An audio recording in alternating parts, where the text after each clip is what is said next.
ना कोई राजा ना कोई तानाशाह, भारत को चलाता है एक ही किताब, संविधान। 1947 में आज़ादी के बाद भारत को एक मजबूत सिस्टम चाहिए था। तभी डॉक्टर भीमराव अंबेडकर और उनकी टीम ने मिलकर बनाया भारत का संविधान। ये संविधान हमें देता है हमारे अधिकार, जैसे बोलने की आज़ादी, बराबरी का हक और न्याय, और साथ ही दिखाता है हमारी जिम्मेदारियां भी। सोचिए, अगर संविधान ही ना होता तो ना बराबरी हो पाती, ना इंसाफ हो पाता, ना सही नियम ले पाते। इसलिए संविधान को एक किताब नहीं कहा जाता, हमारे देश की आत्मा है। अभी संविधान को समझने के लिए हम आगे बढ़ते हैं। ठीक है, मैं आपको भारतीय संविधान का अनुच्छेद 28, आर्टिकल 28, एक कहानी के जरिए विस्तार से समझाता हूँ, ताकि इसका असली मतलब, भावना और महत्व आपको साफ हो जाए। अनुच्छेद 28 क्या कहता है? यह धर्म की शिक्षा, रिलीजियस इंस्ट्रक्शन और शैक्षणिक संस्थानों, एजुकेशनल इंस्टीट्यूशंस में धार्मिक गतिविधियों से जुड़ा है। मतलब, संविधान यह बताता है कि किन स्कूलों कॉलेजों में धर्म की पढ़ाई दी जा सकती है और किन में नहीं। कहानी, 2 स्कूलों की दास्तान। पात्र, आरव एक जिज्ञासु बच्चा, सरिता मैडम उसकी अध्यापिका। सरकारी स्कूल जहां सब धर्म के बच्चे पढ़ते हैं।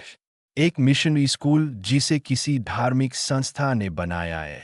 दृश्य 1, सरकारी स्कूल। आरव सरकारी स्कूल में पढ़ता है। एक दिन उसने सरिता मैडम से पूछा, आरव मैडम, क्या हम यहाँ गीता, कुरान या बाइबल की कक्षाएं ले सकते हैं? मैडम मुस्कुराते हुए, नहीं बेटा, संविधान का अनुच्छेद 28 कहता है कि पूरी तरह सरकार द्वारा चलाए जा रहे स्कूलों में धार्मिक शिक्षा नहीं दी जा सकती। यह इसलिए है ताकि सभी धर्मों के बच्चे बिना भेदभाव पढ़ सकें। आरव ने समझा, मतलब इस स्कूल में कोई बच्चा मजबूरी से धर्म की पढ़ाई नहीं करेगा। यहाँ सब बराबर है। दृश्य 2, अर्ध सरकारी, सरकार से मदद लेने वाला स्कूल। आरव छुट्टियों में अपने दोस्त रूहान के स्कूल गया।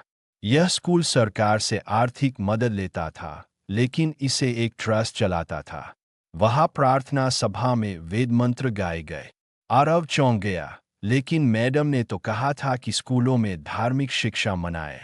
रूहान बोला, हाँ, लेकिन हमारे स्कूल को एक धार्मिक संस्था ने बनाया है। संविधान का अनुच्छेद 28 यह भी कहता है कि ऐसे स्कूलों में धार्मिक शिक्षा दी जा सकती है, पर कोई भी छात्र इसमें जबरदस्ती शामिल नहीं किया जा सकता। दृश्य 3, मजबूरी या स्वेच्छा। एक दिन प्रार्थना के समय रूहान ने हिस्सा नहीं लिया। शिक्षक ने डांटते हुए कहा, क्यों नहीं आए? रूहान बोला, क्योंकि अनुच्छेद 28(3) कहता है कि किसी भी छात्र को उसकी इच्छा के विरुद्ध धार्मिक शिक्षा या प्रार्थना में भाग लेने के लिए मजबूर नहीं किया जा सकता। शिक्षक चुप हो गया। आरव ने समझा, मतलब संविधान ने हमें आज़ादी दी है कि हम चाहे तो धार्मिक शिक्षा ले, चाहे तो न ले। अनुच्छेद 28 की मुख्य बातें कहानी से सीखी गई। सरकारी स्कूल धार्मिक शिक्षा पूरी तरह निषिद्ध। धार्मिक संस्थाओं द्वारा स्थापित स्कूल पर सरकार से सहायता नहीं लेते धार्मिक शिक्षा दी जा सकती है। धार्मिक संस्थाओं द्वारा स्थापित लेकिन सरकार से सहायता लेने वाले स्कूल धार्मिक शिक्षा दी जा सकती है, लेकिन किसी छात्र को जबरदस्ती शामिल नहीं किया जा सकता। स्वतंत्रता, हर छात्र को यह अधिकार है कि वह चाहे तो धार्मिक शिक्षा ले या मना कर दे। सरल निष्कर्ष, अनुच्छेद 28 एक संतुलन है। सरकार चलाए स्कूल धर्मनिरपेक्ष, निजी धार्मिक स्कूल धर्म की शिक्षा संभव, छात्र की इच्छा सर्वोपरि, कोई मजबूरी नहीं।